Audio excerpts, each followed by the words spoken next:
Top 60. 7 things people over 80 never tell anyone. Have you ever noticed that some of the wisest people in existence carry secrets they've never shared, not even with their own families? Think about it for a moment. Think about that figure you know, perhaps a grandfather, a grandmother, a white-haired neighbor who always greets you with a serene smile, as if they knew something about life that you haven't yet discovered. That tranquil gaze, that peace that seems inexplicable. Have you ever wondered where all of that comes from? Today, I want to tell you something important. Over many years of conversations with people who have reached their 80s and 90s, and some who have surpassed that with surprising vitality, I've begun to notice a pattern. These people carry within themselves a set of truths that they rarely verbalize. Not out of malice, not out of carelessness, but because some things only make sense when enough time has passed. Because certain understandings come too late to be spoken aloud, or at least that's what they believe. These people lived through wars. They weathered economic crises that would have devastated anyone. They buried friends, spouses, sometimes even children. They loved with an intensity that most of us only glimpse from afar. And throughout it all, they accumulated a treasure of wisdom that remains guarded, not because they don't want to share it, but because life rarely allows space for such profound conversations. Today, this space exists, and I'm going to reveal 7 things to you, 7 truths that many elderly people only admit in their final years, when the social filter drops and what remains is pure honesty. Some of these revelations will make you smile. Others may tighten your chest in a way you weren't expecting. And when you get to the last one, the 7th, maybe you'll see your own life in a completely different way. Stay with me. Each of these revelations matters. And the more you pay attention, the more you'll realize that these words aren't about them. They're about you. Before we continue, tell me, what city are you watching from? Write your city and age in the comments. You'll be surprised by how many people near you are also here, looking for exactly the same thing as you. Revelation 1. Time passed faster than they imagined. The first thing that people over 80 rarely say out loud is something seemingly simple, but which carries enormous weight when you truly understand what it means. Time passed faster than they ever imagined. It's not a complaint. It's not a grievance. It's almost astonishment, an honest perplexity before the mirror, as if they woke up one day and the reflection they saw was of a stranger. Not because they don't recognize themselves, but because deep down they still feel like they're in their 40s. I met a man named Harold, 82 years old, retired from Springfield, Illinois. He had worked for decades as an engineer at a small manufacturing company, raised 2 children, and supported his family for decades with quiet, unwavering dedication. One day, during a conversation that began about the weather, the climate, the delayed rain, he glanced out the window and said something I've never forgotten. I still wake up in the morning expecting to have things to take care of. I still wake up with that sense of urgency you have when the children are small, when the mortgage is a burden, when the boss expects results. And then I get up, look in the mirror, and remember that I'm 82 years old. It wasn't gradual. It was as if I blinked. That stopped me in my tracks. Because Harold wasn't sad. He was genuinely surprised, like someone who missed a train not because they didn't try to run, but because they didn't realize the train was there. And this, my friend, is not an exception. It's almost a rule among people who have reached this age with a clear mind. They describe life as a tape that suddenly sped up, not in the difficult parts, which seemed endless, but in the beautiful parts, in the phases that were most worthwhile. Sunday mornings with the smell of coffee and the children playing in the yard. Summer trips that were never long enough. Birthdays that were once annual and suddenly came twice a year. Hair that turned gray almost without warning. There is fascinating research conducted by psychologists at the University of Michigan that attempted to understand why time seems to accelerate with age. What they found was revealing. As we get older, each year represents a smaller percentage of the total years we have lived. For a 10-year-old child, a year is 10% of their entire life. For someone who is 80, it is only 1%. The brain literally begins to process time differently. But the most impactful discovery wasn't that. It was realizing that the feeling of accelerated time was inversely proportional to full presence in everyday moments.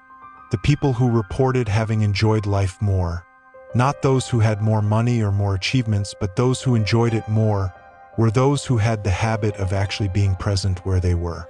Harold told me one more thing before I left that afternoon.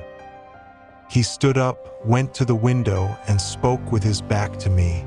If I could go back and change one thing, it wouldn't be any major decision. No different career, no better house. I would have paid more attention to Tuesdays. Tuesdays, not the big events, just regular Tuesdays. Is there something you've been neglecting on your Tuesdays? And since we're talking about things people keep to themselves for a long time, the next revelation will surprise you. Because nobody expects to hear this from someone who has lived so long. Revelation 2, many are still afraid. There's a myth that society perpetuates about older people. The myth says that those who have lived a long time no longer feel fear. That experience neutralizes insecurity. That the wisdom of years brings a kind of emotional armor that protects against all uncertainties. This myth is kind, and it's completely false. Many of the people over 80 that I've heard from, in conversations, family gatherings, and late afternoon coffees, carry fears they've never verbalized. Not because they're weak, but because the world doesn't usually give an older person space to admit they still have insecurities. It would be almost inconvenient. It would shatter the narrative that old age is synonymous with hard-won peace. Dorothy was 86 years old when she told me about her deepest fear. She lived alone in a small apartment in Portland, Oregon, surrounded by family photos on the walls, her children, her grandchildren, a great-grandchild who had recently been born and whom she had only met once in person. She was a woman with a firm voice, clear opinions, the kind who always knew what she wanted. She said, "What scares me most isn't dying. I've made peace with that.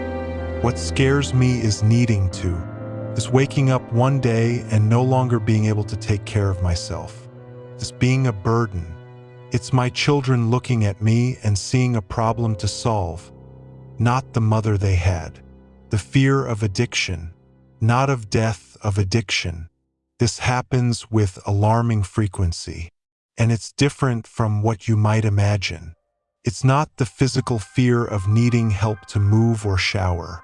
It's the emotional fear of losing the place you've occupied your whole life. The fear of ceasing to be the person who solves problems and becoming the person who needs to be solved. And along with that comes another equally silenced fear. The fear of loneliness. Not the loneliness of being alone in a room, but that particular loneliness of feeling that the world kept turning and that somehow you were slightly off kilter. That conversations became shorter, visits less frequent, messages more formal. A study published by AARP Research, the largest American organization dedicated to people over 50, showed that more than 40% of adults over 75 report feeling lonely at some significant level. And what's most revealing is that a large portion of them never mentioned it to their children or close friends. They didn't want to worry them. They didn't want to seem fragile. Robert, 81 years old, a former history professor in Nashville, Tennessee, told me something that resonated with me for weeks. "I'm afraid that my children will visit me out of obligation. and I'm afraid that one day they'll stop coming.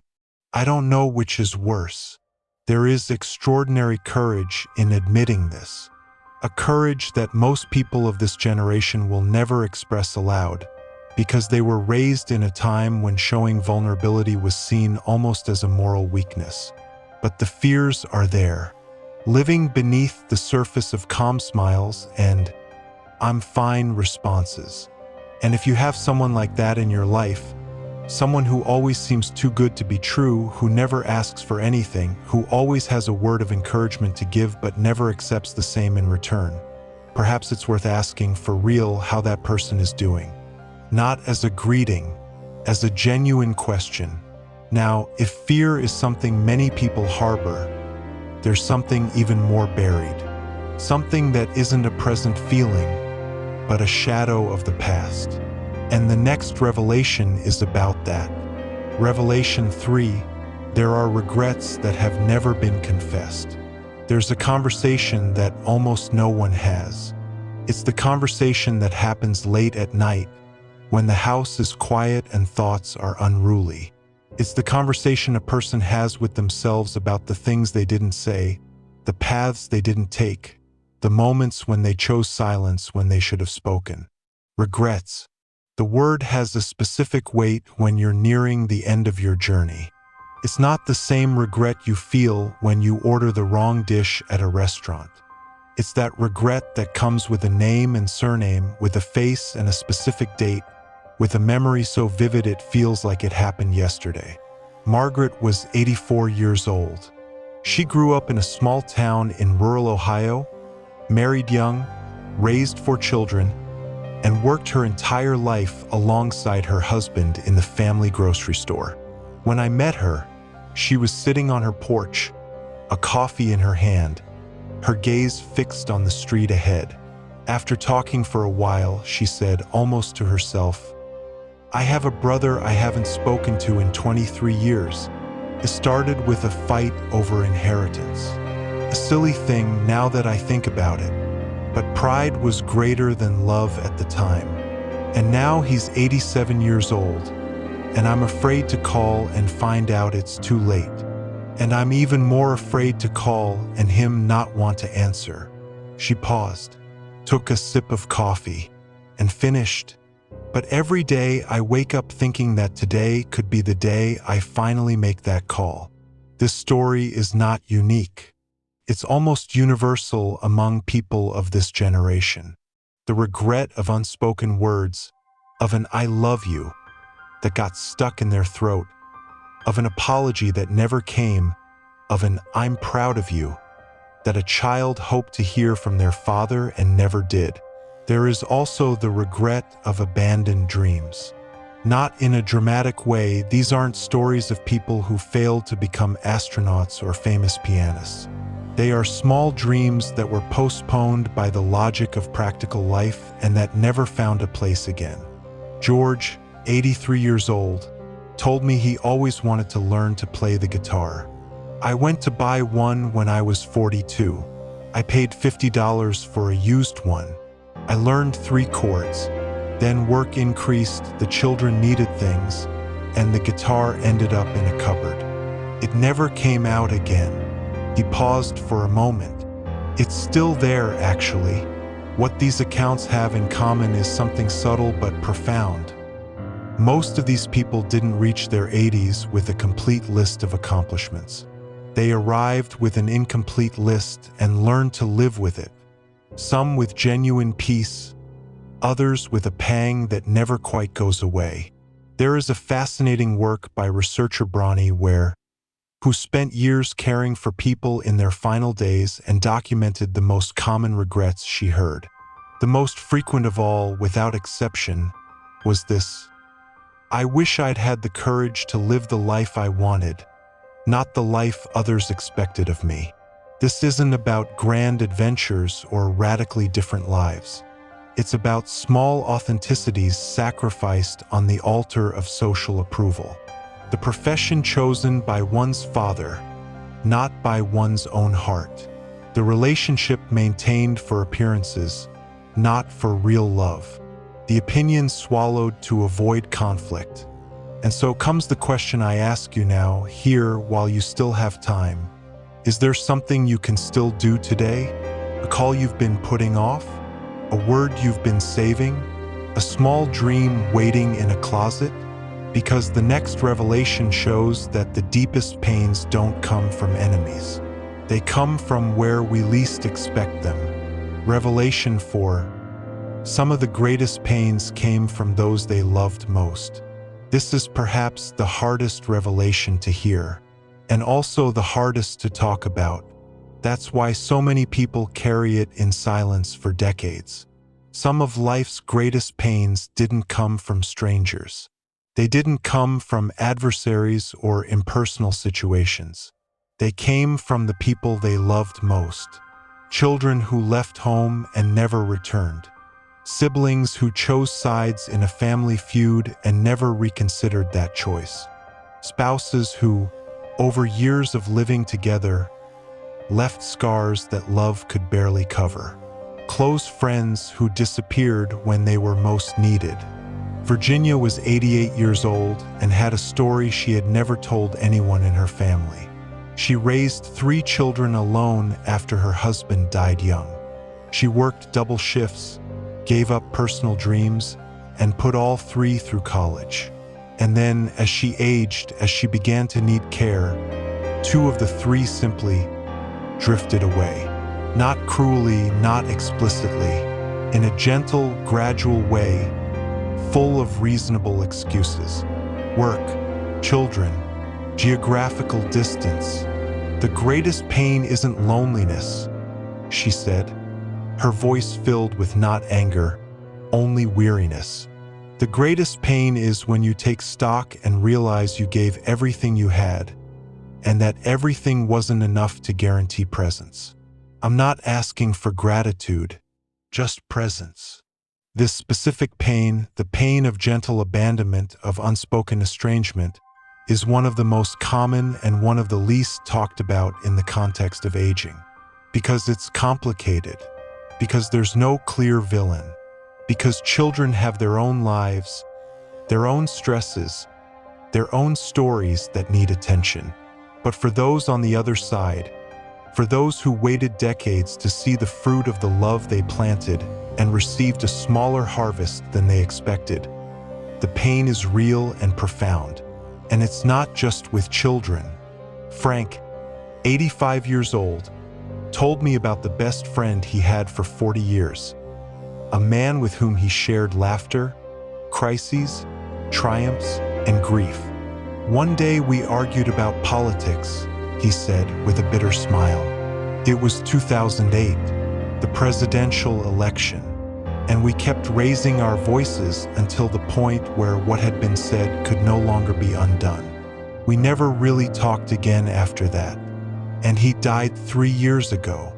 There is also the other side to this revelation, the pain that comes not from abandonment, but from the intensity of love. Because when you love someone deeply, that person has the power to hurt you in a way that no one else can.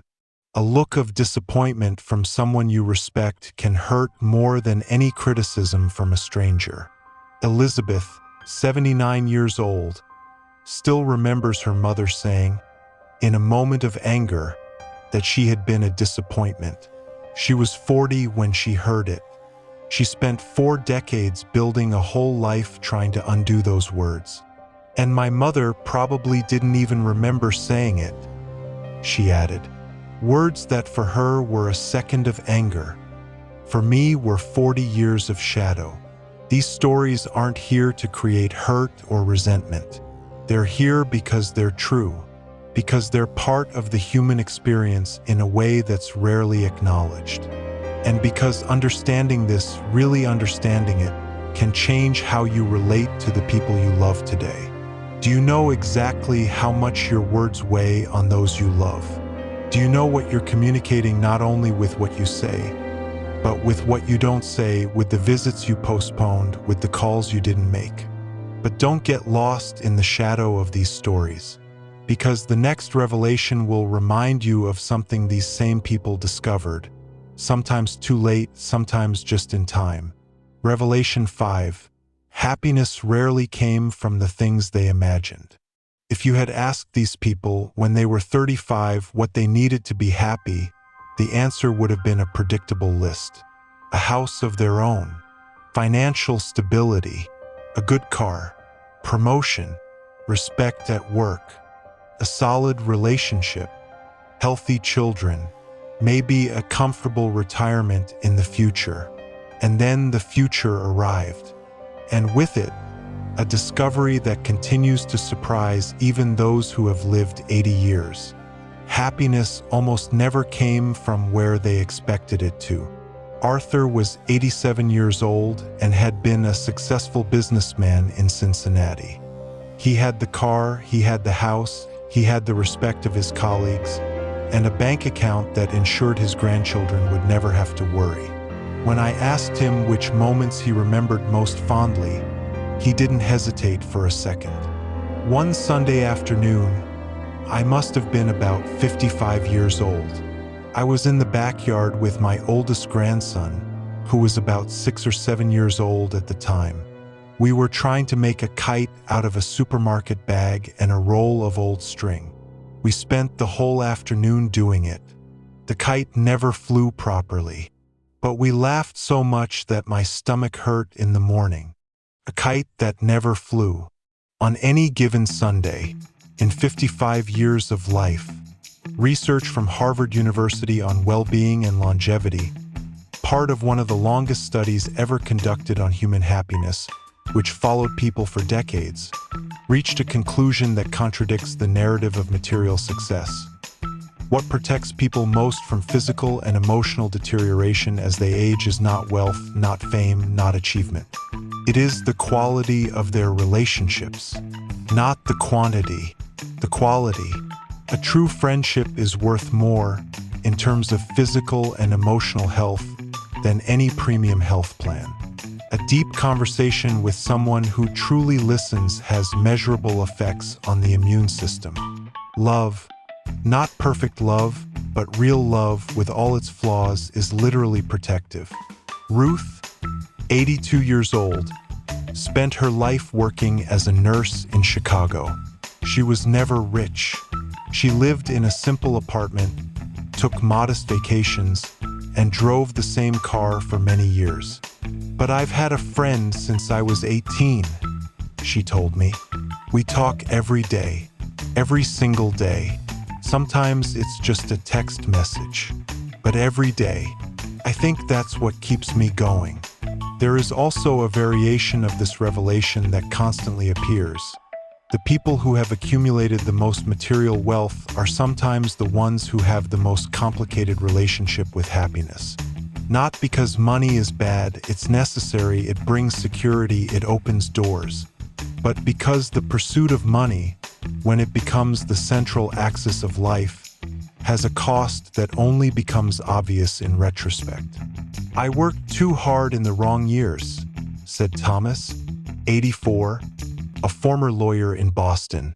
I made money, but I missed the years my children were growing up. And no amount of money can buy back that time. This is not a judgment on who works hard.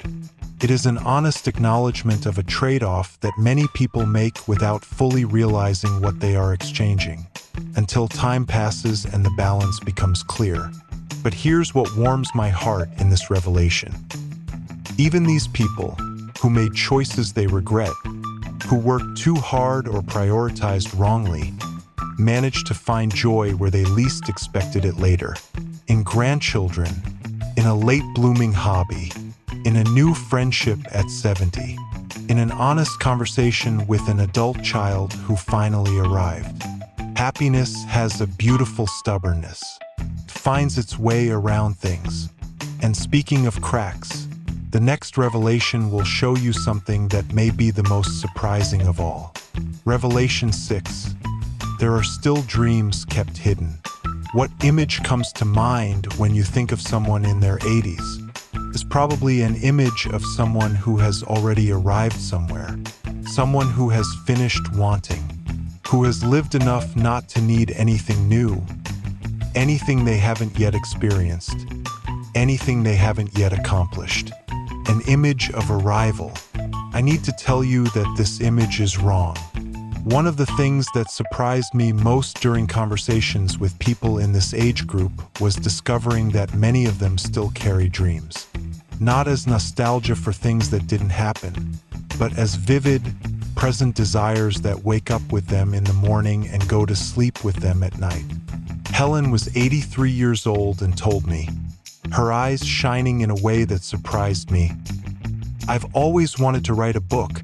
I have enough stories for 3. I started jotting things down in notebooks. My daughter even gave me a new laptop for Christmas. I don't know if I'll finish it, but I'm writing." She was writing, 83 years old. With a new laptop and notebooks full of stories she had kept her whole life, waiting for the right moment. Walter, 86 years old, wanted to visit Ireland, the country from which his grandparents had emigrated more than a century ago. He had never been. I kept this idea as if it were a gift I would give myself when I had time.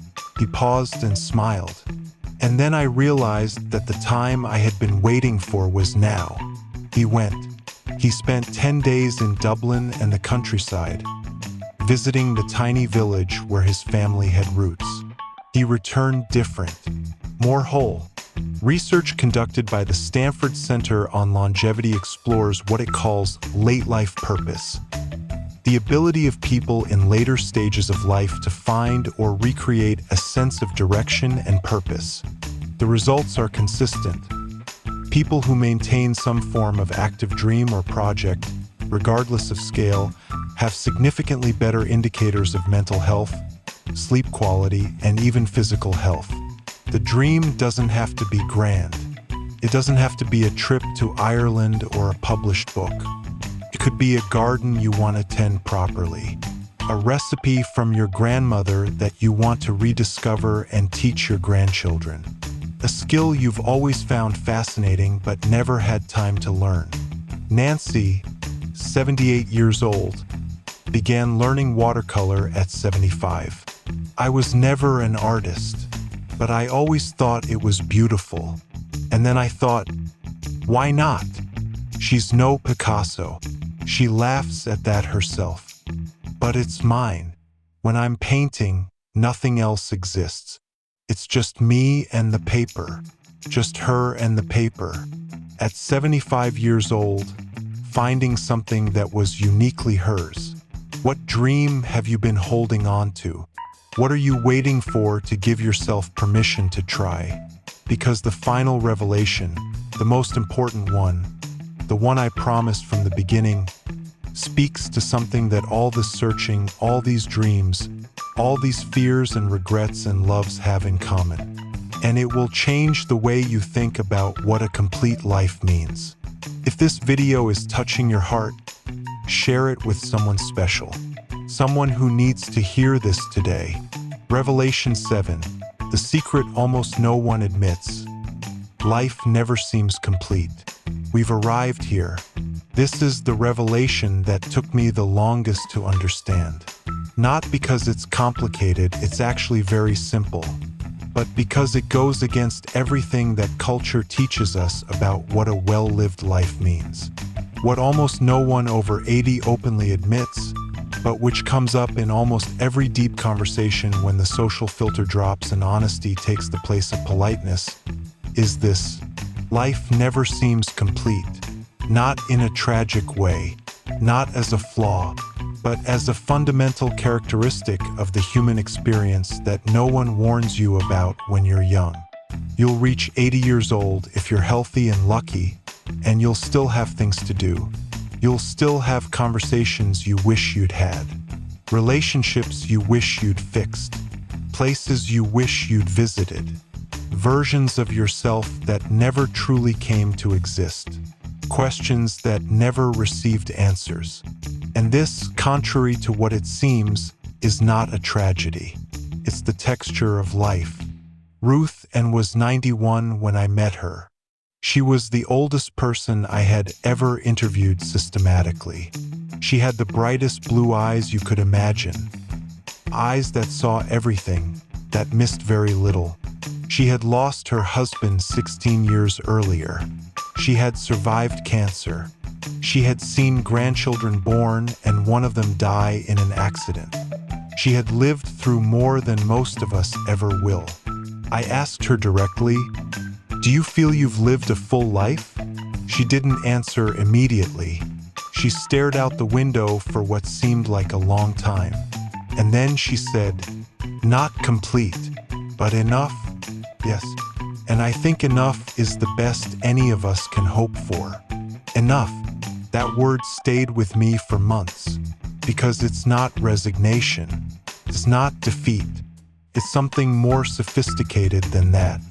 It's a kind of peace that can only exist when you let go of the illusion that life has a definitive endpoint, a moment when everything falls into place, when all emotional debts are paid, all dreams are fulfilled, and all relationships are resolved. That moment doesn't exist. It never has existed for anyone. And the most liberating thing of all is that the people who reached the end understanding this, not as failure but as the honest nature of life, are precisely the ones who seem most at peace. Not because they haven't experienced losses, not because they haven't had regrets, but because they've made peace with incompleteness. James was 89 years old and told me something that summed it all up better than I could have. Life is like those patchwork quilts that grandmothers make. Each piece comes from a different place. Some parts are beautiful, others are ugly. Some match, others don't. But together they form a single thing. And it is this whole thing, the beautiful and the ugly together, that warms you. The whole thing, the beautiful and the ugly together. This is the wisdom that people in their 80s possess and rarely have the opportunity to share. Not the wisdom of those who got everything right, but the wisdom of those who lived through it all, and who understood that living through it all is not the same as understanding it all. Simply having been there while it was happening. Edna, 86 years old, lost her husband 3 years before meeting me. Adult children, grandchildren who visited on weekends, a quiet little life in a small town in Vermont. She said, "Every night, before going to sleep, I spend a minute thinking about one good thing that happened that day. Just one. Sometimes it's hard to find, but there's always one. Always. And this habit saves me more than any medicine. There always is. Always. This is the secret that almost no one admits, but that those who have lived the longest understand more deeply than anyone else. Incompleteness doesn't have to be the enemy. It can be the teacher.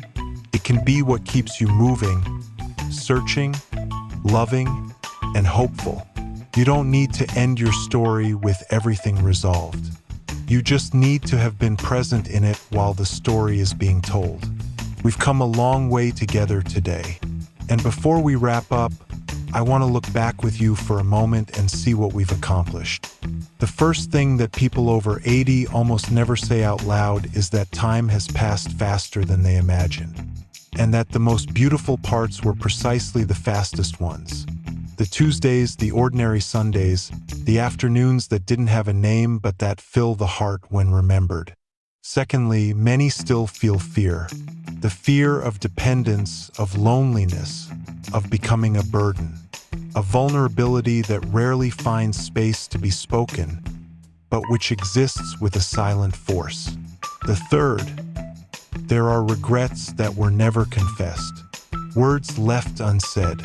Reconciliations postponed, dreams kept locked away, and the question remains, is there still time? Fourth, some of the greatest pains came from those they loved most. Children, siblings, friends, spouses. Because love has a specific cost. It gives people the unique power to hurt us in a way that no one else can. Fifth, Happiness rarely came from the things they imagined.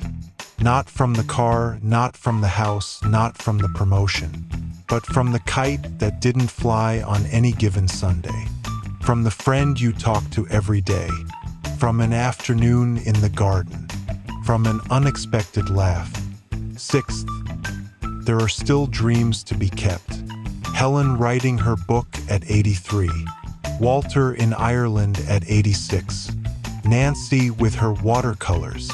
Because the desire to create, to explore, to still want something, that desire has no expiration date. And the seventh, the most important, life never seems complete. Not for anyone. There has never been a person who reached the end with everything resolved, everything said, everything accomplished. And that's not a flaw. It's the honest nature of being human. Enough, that word from Ruth End, is perhaps the greatest liberation there is. Not perfect, not complete. Enough, enough to have been worthwhile. Enough to have filled the heart with more good moments than bad. Enough to have loved, even imperfectly. Enough to have tried, even if not always successfully. The greatest secret of those who have lived more than 80 years is this: life doesn't need to be perfect to have been worthwhile. And if you're here, over 60 years old, looking back and taking stock of your own journey, I want to tell you something directly. You still have time, not to fix everything, not to redo the past, but to do now what life is asking you to do, to make that call, to give that longer hug, to take the guitar out of the closet, even if only for a Sunday. Because every day that remains is a day in which history can gain a new chapter, a chapter that you are still writing. It's never too late for a beautiful Tuesday.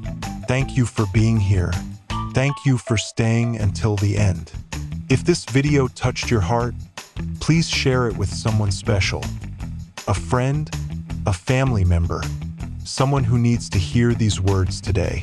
And in the next video, I'm going to tell you something that doctors rarely say, but that people who have reached 90 years of age in good health and with joy have in common.